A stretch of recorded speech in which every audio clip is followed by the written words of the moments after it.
नमस्कार, मेरे YouTube channel पे आप सभी का एक बार फिर से स्वागत है। आशा करती हूँ अब तक के मेरे सारे वीडियो आपको पसंद आए होंगे और अध्ययन करने में काफ़ी सहायता मिल रही होगी। मेरे इस YouTube चैनल पे कक्षा 12वीं के पाठ क्रमांक 1 से लेकर अब तक के सारे वीडियो स्वाध्याय के साथ में उपलब्ध है। मैं यदि मेरा वीडियो आपको पसंद आता है तो लाइक, शेयर और सब्सक्राइब ज़रूर करिएगा और हाँ, बेल आइकन प्रेस करना न भूलना, ताकि बेल आइकन प्रेस करने पर मेरे नए नए वीडियो के नोटिफिकेशन आपको समय समय पर मिलते रहेंगे। आज हम अध्ययन करेंगे पाठ क्रमांक 16 मैं उद्घोषक, जिनके लेखक है आनंद सिंह जी। सर्वप्रथम बच्चों लेखक परिचय कर लेते हैं, जो इस प्रकार है। आनंद प्रकाश जी का जन्म 21 जुलाई 1958 को असम राज्य के धुबरी गांव नामक स्थान पर हुआ। आपकी शिक्षा दीक्षा उत्तर प्रदेश के प्रतापगढ़ एवं इलाहाबाद में हुई। आपकी रुचियों और वृत्तियों ने आपको कविता, लेख, फिल्म, नाट्य और कला समीक्षा का हस्ताक्षर बना दिया। श्रेष्ठ उद्घोषक तथा सफल मंच संचालक के रूप में आपकी विशेष पहचान है। आकाशवाणी मुंबई में 29 वर्ष उद्घोषक के रूप में अपनी सेवाएं देकर आप अवकाश ग्रहण कर चुके हैं। आपने आकाशवाणी के लिए आवश्यक संवाद लेखन करते हुए संवाद तथा संप्रेषण क्षेत्र में अपनी विशेष पहचान बनाई। आपने विभिन्न सामयिक विषयों पर लेखन करते हुए हिंदी भाषा की सेवा की है। आपकी प्रमुख कृतियाँ इस प्रकार है। पत्र पत्रिकाओं में विभिन्न विषयों पर लेख, समीक्षाएं, कहानियाँ, कविताएं आदि प्रकाशित। आत्मकथा लेखन हिंदी साहित्य में रोचक और पठनीय लेखन माना जाता है। अपने अनुभवों, व्यक्तिगत प्रसंगों को पूरी निष्ठा से बताना आत्मकथा की पहली शर्त है। इसमें लेखक की तटस्थता, घटनाओं के प्रति निरपेक्षता का निर्वाह आत्मकथा को विश्वसनीय बना देता है। आत्मकथा मैं इस उत्तम पुरुषवाचक सर्वनाम में लिखना आवश्यक है। पाठ परिचय देख लेते हैं, जो इस प्रकार है। यहाँ सूत्र संचालन की प्रस्तुति आत्मकथा के रूप में की गई है। प्रस्तुत पाठ में लेखक ने सफल उद्घोषक अथवा मंच संचालक बनने के लिए आवश्यक गुणों का उल्लेख किया है। लेखक का मानना है कि कार्यक्रम की सफलता मंच संचालक के आकर्षक और उत्तम संचालन पर निर्भर करती है। संचालक की सूझबूझ, समय सूचकता, हाजिरी जवाबी और भाषा प्रभुत्व समारोह को नए आयाम प्रदान करते हैं।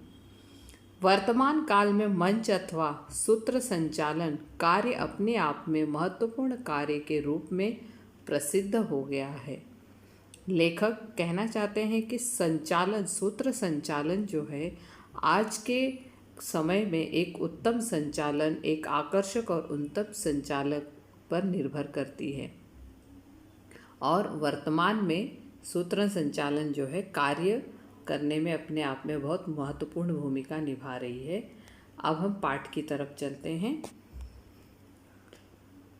परिच्छेद स्क्रीन पे आपके समक्ष है बच्चों। मैं परिच्छेद पढ़ते हुए एक एक परिच्छेद का स्पष्टीकरण करते हुए आगे बढ़ते चलूँगी। मैं उद्घोषक हूँ।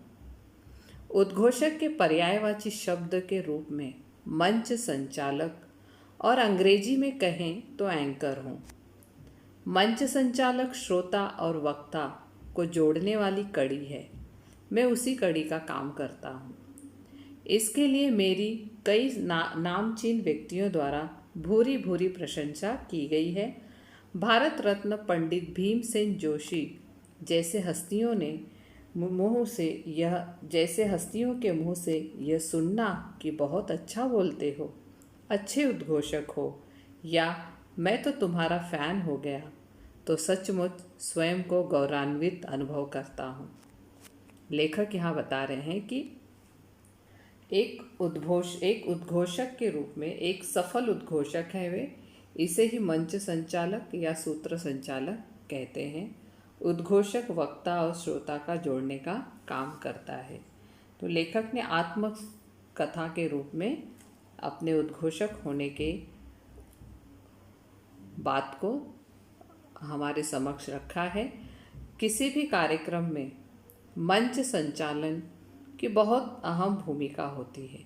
वही सभा की शुरुआत करता है, आयोजकों को तथा अतिथियों को वही मंच पर आमंत्रित करता है, वही अपनी आवाज़, सहज और हास्य प्रसंगों तथा काव्य पंक्तियों से कार्यक्रम की सफलता निर्धारित करता है।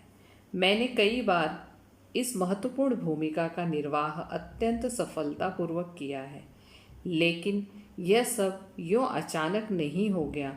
मैंने भी इसके लिए बहुत पापड़ बेले हैं। आरंभिक दिनों में मैं भी मंच पर जाते घबराता था। माइक मुझे साफ के फन की तरह नज़र आता था। दिल जोर जोर से धड़कने लगता था। मुझे याद है, तब मैं 9वीं कक्षा का छात्र था। विद्यालय के प्रांगण में गांधी जयंती का आयोजन किया गया था। मुझे भी भाषण देने के लिए चुना गया। मंच पर जाते ही हाथ पैर थरथराने लगे। जो कुछ याद किया था लगा सब भूल गया हूँ। कुछ पल के लिए जैसे होश ही खो बैठा हूँ, पर फिर भी खुद को संभाला। महान व्यक्तियों के आरंभिक जीवन के प्रसंगों को याद किया कि किस तरह कुछ नेता हकलाते थे, कुछ कांपते थे, पर बाद में वे कुशल वक्ता बने। ये बातें याद आते ही हिम्मत जुटाकर मैंने बोलना शुरू किया और बोलता ही गया। भाषण समाप्त हुआ, खूब तालियां बजी, खूब वाहवाही मिली। कहने का मतलब यह है कि थोड़ी सी हिम्मत और आत्मविश्वास ने मुझे भविष्य की राह दिखा दी और मैं एक सफल सूत्र संचालक के रूप में प्रसिद्ध हो गया। अब लेखक प्रारंभिक के दिनों में लेखक कहते हैं कि आज लेखक एक सफल उद्घोषक है, परंतु प्रारंभ के दिनों में वे भी घबराते थे। जब 9वीं कक्षा में गांधी जयंती के विषय पर उन्हें भाषण देते हुए भाषण जो देना था वो भूल गए थे।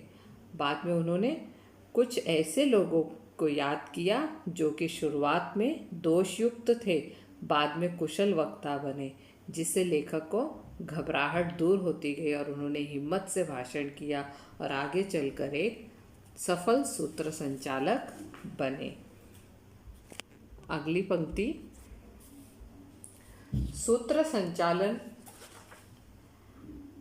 के मुख्यतः निम्न प्रकार हैं।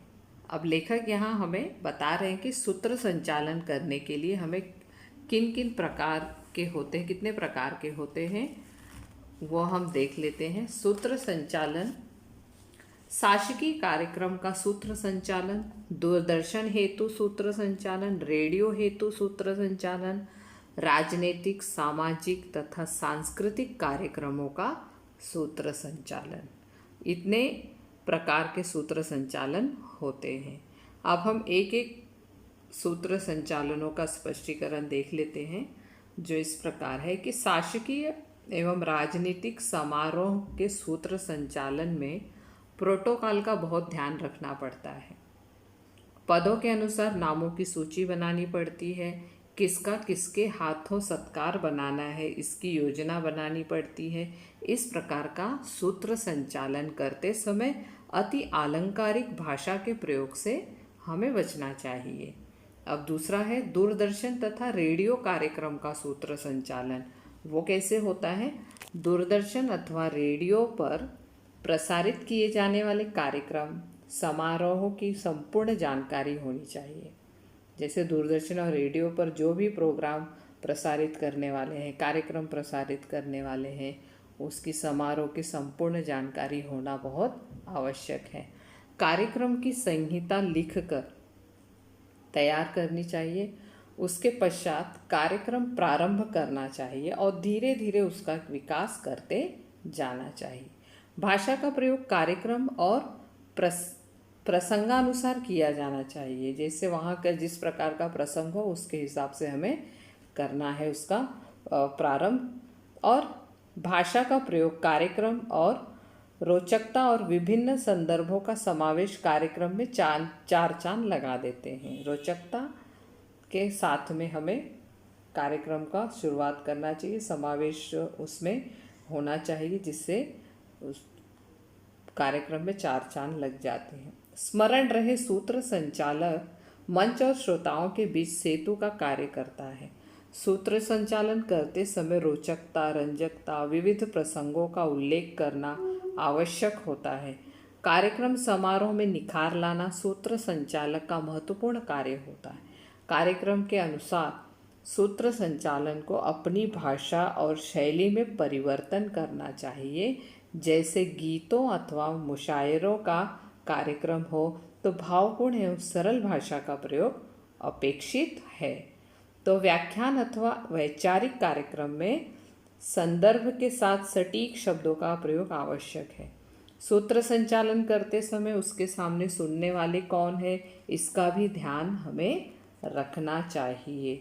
अब यहाँ क्या बताएं कि सूत्र संचालक करते समय हमें ये देखना है कि जो मंच और श्रोता के बीच में जो सेतु का कार्य था, जो जोड़ने का कार्य करता है, वो किस प्रकार का है। कार्यक्रम और कार्यक्रम का समारोह में निखार लाने के लिए सूत्र संचालन के लिए क्या महत्वपूर्ण कार्य है वो बताया गया है। और ये बताया है कि सूत्र संचालन करते समय हमें सामने सुनने वाले कौन है वो भी देखना है और उस हिसाब से हमें सूत्र संचालन करना चाहिए। एक अच्छे मंच संचालक के लिए आवश्यक है अच्छी तैयारी। वर्तमान समय में संगीत संध्या, बर्थडे पार्टी या अन्य मंचीय कार्यक्रमों के लिए मंच संचालन आवश्यक हो गया है। मैंने भी इस तरह के अनेक कार्यक्रमों के लिए सूत्र संचालन किया है। जिस तरह का कार्यक्रम हो तैयारी भी उसी के अनुसार करनी चाहिए। मैं भी सर्वप्रथम ये देखता हूँ कि कार्यक्रम का स्वरूप क्या है, सामाजिक है, शैक्षिक है, राजनीतिक है, कवि सम्मेलन, मुशायरा या सांस्कृतिक कार्यक्रम। अब यहाँ लेखक कहते हैं कि हमें यदि कार्यक्रम का सूत्र संचालन करना है तो हमें सबसे पहले वहाँ की स्थिति क्या है, कौन सा कार्यक्रम है, संगीत है, पार्टी है, शैक्षणिक कार्यक्रम है, राजनीतिक है, उस हिसाब से हमें अपना कार्यक्रम का संहिता लेखन करना चाहिए।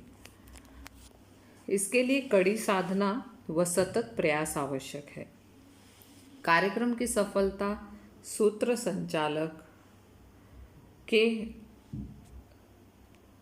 हाथों होती है।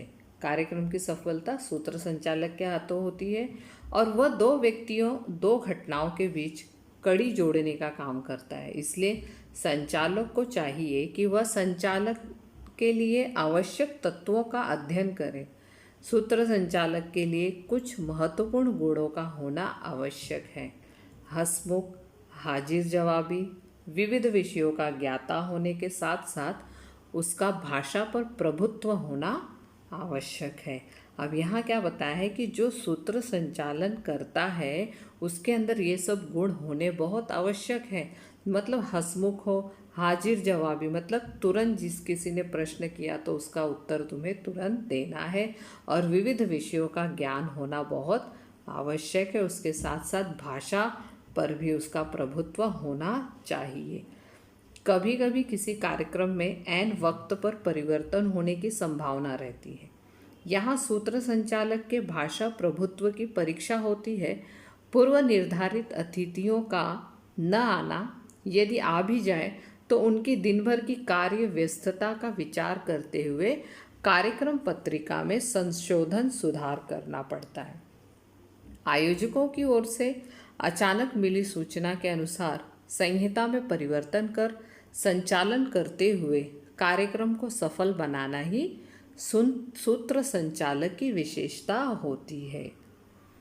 सूत्र संचालक का मिलनसार होना भी आवश्यक होता है। उसका यह मिलनसार व्यक्तित्व संचालन में चार चांद लगा देता है। सूत्र संचालक को विविध विषयों का ज्ञाता होना भी आवश्यक है। अब यहाँ लेखक ये बताते हैं कि हमें जो सूत्र संचालक होता है उसके अंदर जो आवश्यक गुण हैं, हंसमुख हो, हाजिर जवाबी हो, विविध विषयों का ज्ञाता हो, भाषा पर प्रभुत्व हो, इन सब के साथ साथ मिलनसार भी होना चाहिए। और मिलनसार व्यक्तित्व संचालन जो करता है वो उस प्रोग्राम में, उस कार्यक्रम में चार चांद लगा देता है। सूत्र संचालक को विविध विषयों का ज्ञाता होना भी आवश्यक है। यदि सूत्र संचालक भौतिकीय विज्ञान, परमाणु विज्ञान जैसे विषयों और विभिन्न राष्ट्रीय अंतर्राष्ट्रीय नेताओं के सामने कार्यक्रम का संचालन करता है तो उससे संबंधित राष्ट्र तथा विषयों का ज्ञाता होना आवश्यक है। यहाँ पे सूत्र संचालक के कुछ मुख्य बिंदु, कुछ चरण दिए गए हैं जो इस प्रकार है। श्रोतागण वंदना, स्वयं का परिचय, स्वागत, मंच पर उपस्थित महानुभाव का आदरपूर्वक सम्मान, सकारात्मक अभिप्राय, सहज उत्साहपूर्ति संचालन, आवाज़ में उतार चढ़ाव, श्रोताओं से संवाद, समय सूचकता, हाजिर जवाबीपन, गलती पर तुरंत माफ़ी, कार्यक्रम के अनुसार भाषा शैली में परिवर्तन।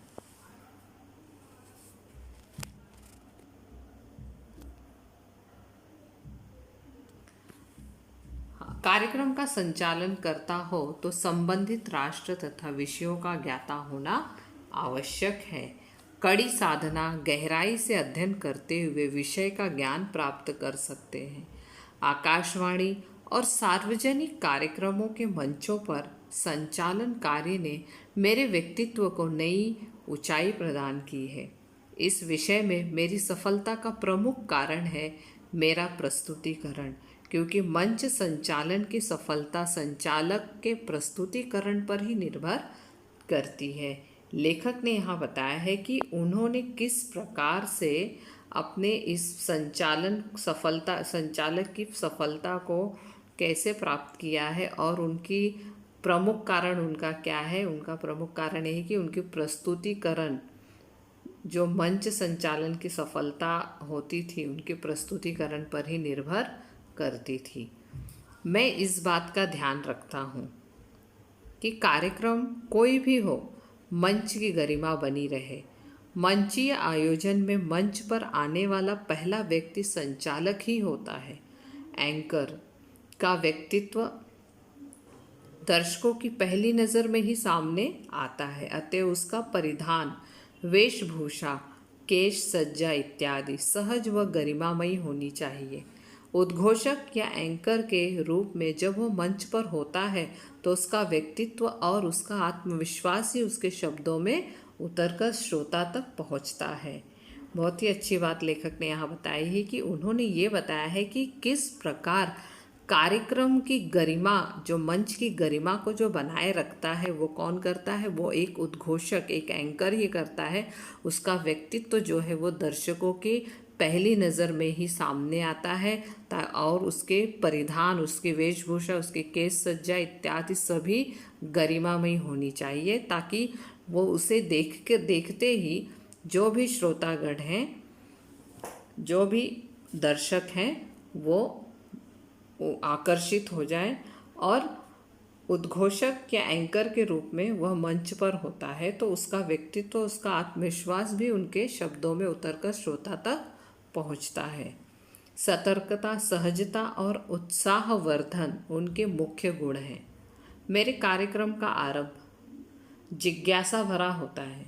बीच बीच में प्रसंगानुसार कोई रोचक दृष्टांत, शेरो शायरी या कविताओं के अंश का प्रयोग करता हूँ। जैसे एक कार्यक्रम में वक्ता महिलाओं की तुलना गुलाब से करते हुए कह रहे थे कि महिलाएं बोलती भी ज़्यादा है और हंसती भी ज़्यादा है, बिल्कुल खिले गुलाबों की तरह वगैरह।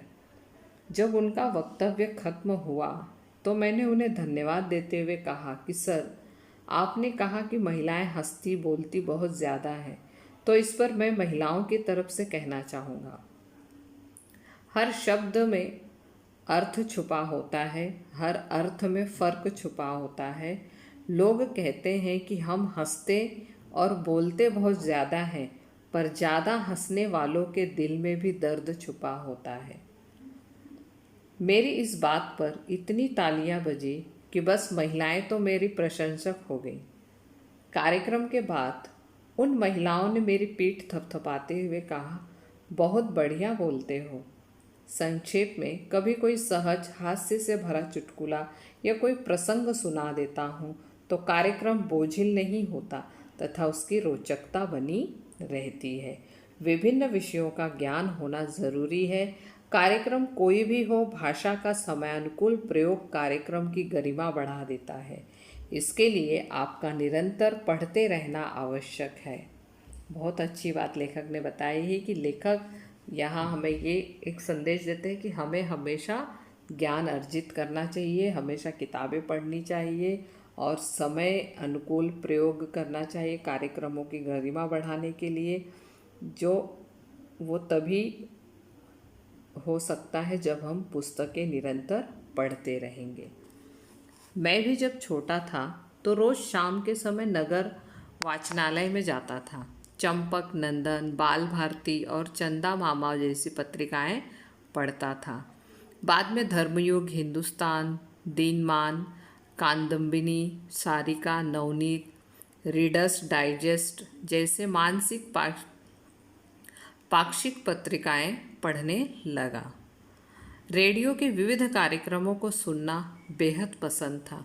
वे सारी बातें कहीं न कहीं प्रेरणादायक रहती तथा सूत्र संचालन का आधार स्तंभ बनी।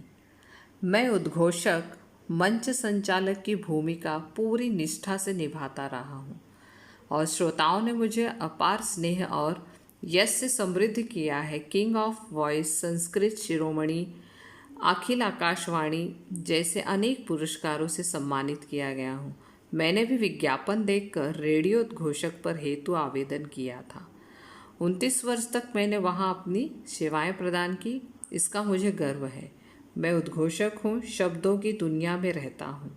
जब रेडियो से बोलता हूँ तो हर घर, सड़क दर सड़क, गली गली में सुनाई पड़ता हूँ।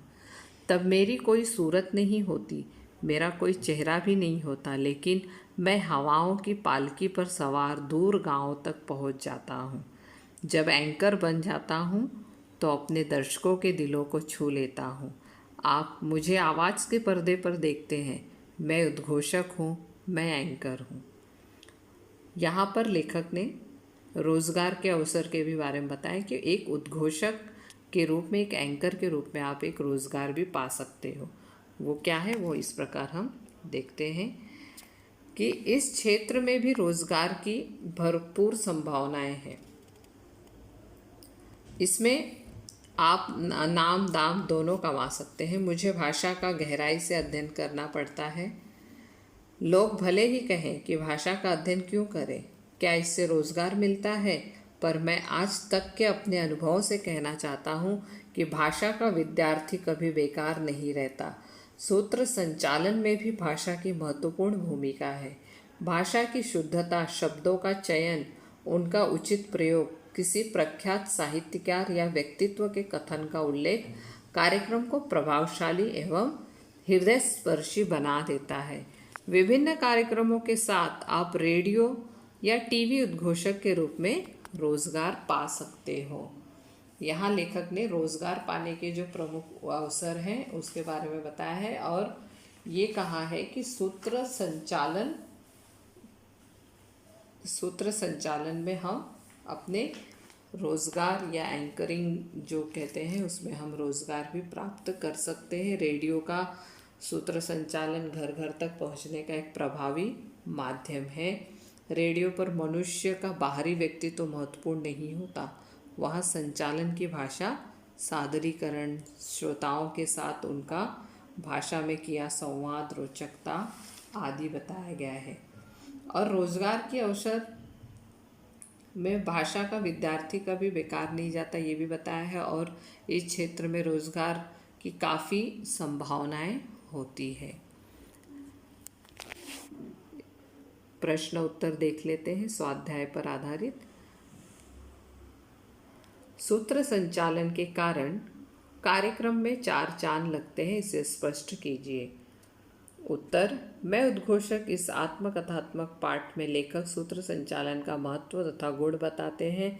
सूत्र संचालक मंच और श्रोताओं के बीच सेतु का कार्य करता है। वह 2 व्यक्तियों, 2 घटनाओं के बीच कड़ी जोड़ने का काम करता है। कार्यक्रम की सफलता सूत्र संचालक पर ही निर्भर होती है। दूसरा, कार्यक्रम कौन सा है, उसका स्वरूप क्या है, श्रोतागण किस प्रकार के हैं, यह देखकर सूत्र संचालन करना। फिर दूरदर्शन, रेडियो और कार्यक्रम में भी कार्यक्रम के अनुसार भाषा शैली का परिवर्तन आवश्यक है। सूत्र संचालन में विविध प्रसंगों का उल्लेख, रोचकता लाने का प्रयास कार्यक्रम को लोकप्रिय बनाता है। एक अच्छे मंच संचालक के लिए आवश्यक है कि वो अच्छी तैयारी करके कार्यक्रम में जाए, ताकि वो ऐन वक्त पर कोई बदलाव भी हो तो अच्छा संचालक उसे बेखूबी से निभा सकता है। मंच संचालक अपने लिए संचालक बनने के लिए आवश्यक गुण के विस्तार से लिखिए, आवश्यक गुणों को विस्तार से लिखिए। वो इस प्रकार है कि एक उत्तम मंच संचालक बनना ये एक अनेकों एक का ध्येय होता है, परंतु यह आसान नहीं होता। कोई भी व्यक्ति मंच संचालक का काम नहीं कर सकता, क्योंकि इसकी सफलता के लिए विशेष गुणों का होना आवश्यक होता है, जैसे कार्यक्रम निरंतर पठन करना, आत्मविश्वास, भाषा शैली, समय सूचकता। इसमें बताया कि निरंतर पठन करते रहने से संचालक के पास निरंतर पठन की क्षमता होनी चाहिए। विविध विषयों का ज्ञान हासिल करने के लिए विभिन्न संदर्भों के लिए पत्र, पत्रिकाएं, किताबें आदि पढ़ना बहुत ज़रूरी है। आत्मसंचालन के लिए आत्मविश्वास होना, आत्मविश्वास मंच संचालन का एक कला है। इसके लिए हमें साहस व आत्मविश्वास होना आवश्यक है। सूत्र संचालन के विविध प्रकारों पर प्रकाश डालिए। सूत्र संचालन एक कला है। आज के ज़माने में सूत्र संचालन का कार्य अधिक महत्वपूर्ण बनता जा रहा है। उसके विविध कार्यक्रमों के सूत्र संचालन के माध्यम से कार्यक्रम का आकर्षण बनाने की प्रवृत्ति निर्मित हुई है, जिसे शासकीय, राजकीय, दूरदर्शन सूत्र संचालन, रेडियो कार्यक्रम का सूत्र संचालन, मंचीय कार्यक्रम का सूत्र संचालन, आजकल जन्मदिन समारोह, पुस्तक विमोचन समारोह, व्याख्यान, कवि सम्मेलन, संगीत इत्यादि, खेल आदि सभी पर सुचिता से 4 चांद लगा देते हैं। अगला प्रश्न है व्यवहारिक प्रयोग पर आधारित। अपने कनिष्ठ महाविद्यालय में मनाए जाने वाले हिंदी दिवस समारोह का सूत्र संचालन कीजिए। यहाँ पे हिंदी दिवस मनाने के अवसर पर अपने कनिष्ठ महाविद्यालय पे कैसे मनाया गया है उसका सूत्र संचालन करना है। वो किस प्रकार करना है उसका उत्तर आप स्क्रीन पर आपके समक्ष दिया गया है। जैसे पहले हम यदि किसी भी प्रोग्राम या किसी कार्यक्रम की शुरुआत जब हम करते हैं तो पहले स्वागत होता है। जैसे अब एक विद्यार्थी है, वो सूत्र संचालन कर रही है। नमस्ते, मैं 12वीं कक्षा की छात्रा कुमारी नीरिजा हिंदी दिवस समारोह के शुभ अवसर पर आप सभी को हार्दिक स्वागत करती हूँ। आदरणीय अतिथि, हिंदी साहित्य जगत के सिंहस्थ लेखक माननीय आनंद सिंह महाविद्यालय के प्रधानाचार्य, हमारी हिंदी अध्यापिका, अन्य अध्यापक तथा हिंदी प्रेमी छात्रों का महाविद्यालय की ओर से हार्दिक स्वागत है। फिर सम्मान। मंच पर विराजमान सभी मान्यवरों को किताब तथा गुलाब पुष्प देकर उनका सम्मान करने के लिए 12वीं कक्षा के छात्र पंकज कुमार को आमंत्रित करती हूँ।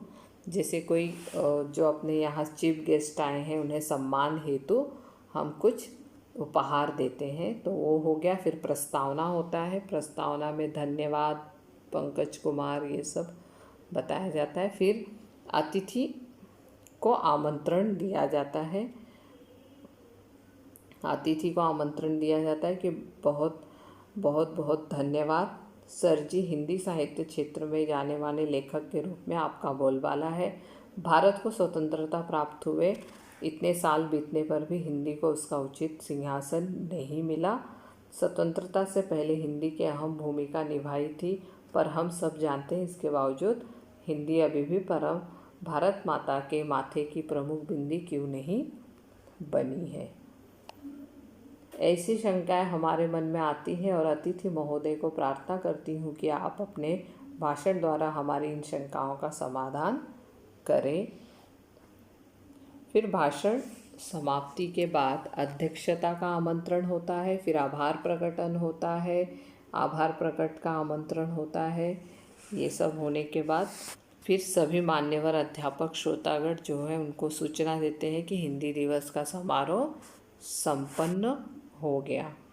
फिर आगे है शहर के प्रसिद्ध संगीत महोत्सव का संचालन, मंच संचालन कीजिए। जैसे हमने देखा कि हिंदी दिवस समारोह के कनिष्ठ महाविद्यालय में किस प्रकार से उसका संचालन हुआ, ठीक उसी प्रकार जो है वो संगीत महोत्सव का मंच संचालन होता है। जैसे उदाहरण के लिए मैं बताती हूँ कि यदि आप कोई म्यूज़िक चैनल देख रहे हो जहाँ पे गीत संगीत हो रहा है, तो वहाँ पे किस प्रकार सूत्र संचालन किया जाता है, ठीक उसी प्रकार इसमें भी बताया कि हमारी इस नगरी को लोग कला नगरी कहते हैं। मतलब हम इसकी शुरुआत किसी गाने से, कहावतों से, चुटकुलों से भी शुरुआत कर सकते हैं कि हमारी इस नगरी को लोग कला नगरी कहते हैं। कला नगरी के नगरवासी बेहद रसिक एवं संगीत प्रेमी हैं। इतनी बड़ी तादाद में आज आप यहाँ संगीत सुनने के लिए आए हैं, इससे ही पता चलता है कि आप सब कानसेन हैं। भले हम तानसेन नहीं, लेकिन कानसेन तो हैं। तो चलो हम सब मिलकर संगीत की इस दुनिया में सब सफ़र करते हैं। आप सभी का तहे दिल से स्वागत है। मतलब हम ऐसे अलग अलग तरीक़ों से अपना मंच संचालन कर सकते हैं। आशा करती हूँ बच्चों आज का यह पाठ आपको अच्छी तरह से समझ में आ गया होगा। स्वाध्याय के प्रश्न भी आपको दे दिए हैं। अब अगले वीडियो में हम फिर से मिलेंगे। धन्यवाद।